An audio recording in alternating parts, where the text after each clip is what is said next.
So Landon, I do have a question. How many buyers have you seen that were approved that now are either no longer looking or can't be approved because of the interest hike? Like, has that been a severe thing that you guys are experiencing? No, that's a great question. So we've got a pipeline of a lot of pre-approved buyers, and I have spent a significant amount of time going back through those and just looking.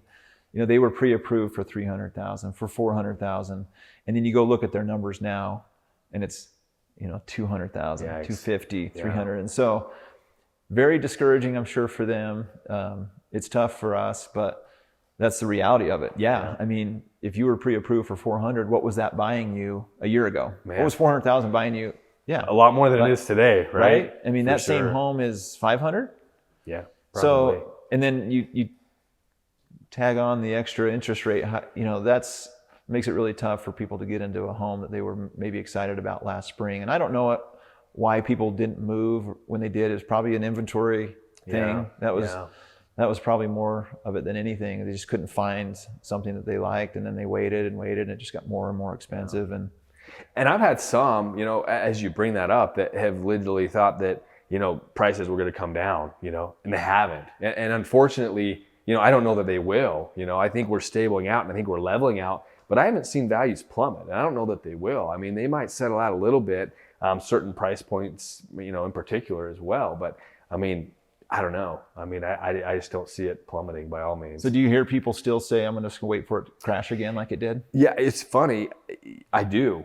A decent amount of people do, because they feel like now the rates are high, the prices are high, and they're discouraged because they can't afford much. And now they're hoping it crashes because they want to buy. But I don't know that they understand the effects of if it really does crash. If it does crash, that means that most of the people are without jobs, and you have an idea that values are going to be cheap and you can go buy. With what job? Right. If the market crashes, housing is a huge indicator of everything, and it's a huge deal. If the market crashes, we have a lot more issues than just buying a cheap house. Yeah, I think you got to understand that we're at, really, the unemployment rate right now is minuscule, especially in our state of Idaho. We're almost full employment, and the thing that has not caught up with housing is wages. Yeah. For sure. And so the wages is behind, and that will come, but it's not going to go as fast as the housing has. Right. Now, people talk about a housing crash. It's just not going to happen like it did in 2007 and 8. Right. I was a part of that. I did some loans in 2006 and 2007 for people that should probably have not gotten a loan at that time. Sure. Self-employed borrowers that just were stating income, whatever they wanted to do. They were doing loans down to like a 420 credit score. Wow. Subprime lending was a huge thing, right? And no down payment. You could get an investment property with no documentation and like no income, no documentation, nothing. Wow. For 100% financing on an investment property. So the lack of the lack of regulation in the lending industry. I don't love regulation. Sure. I hated going from that freedom to being heavily regulated, but it certainly caused us to loan money in a more responsible way than we ever have before. Right. You can't just get a loan. You have to qualify. Yeah. You have to have a job. You have to have income.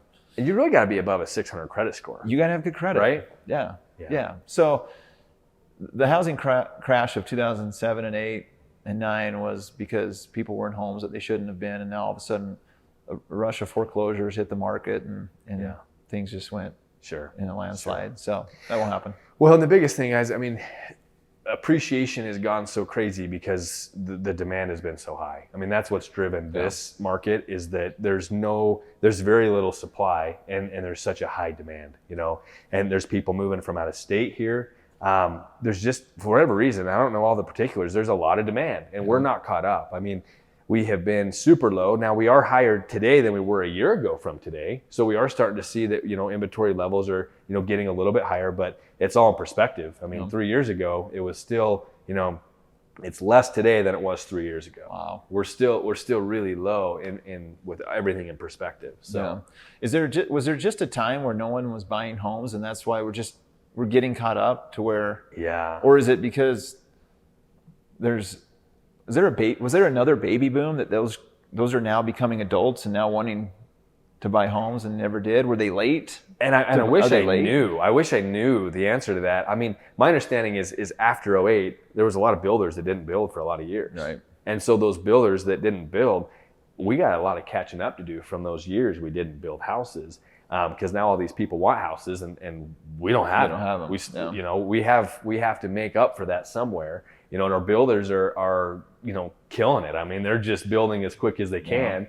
But, you know, there's complications with supply chain and employers. And, you know, there's people that it's hard to find the trades right now to do the work. So, I mean, it's interesting. At some point, I imagine we'll start to get a little bit more caught up in inventory, which will take a little bit of pressure off too. But I mean, we got a little ways to go before that. I'm actually looking forward to a time where there's some normalcy, where you don't have to make rash decisions at the moment. Sure. Like, do I love this house enough? We got to make an offer tonight. We got to get a pre-approval from our lender right now. I need it in 2 minutes.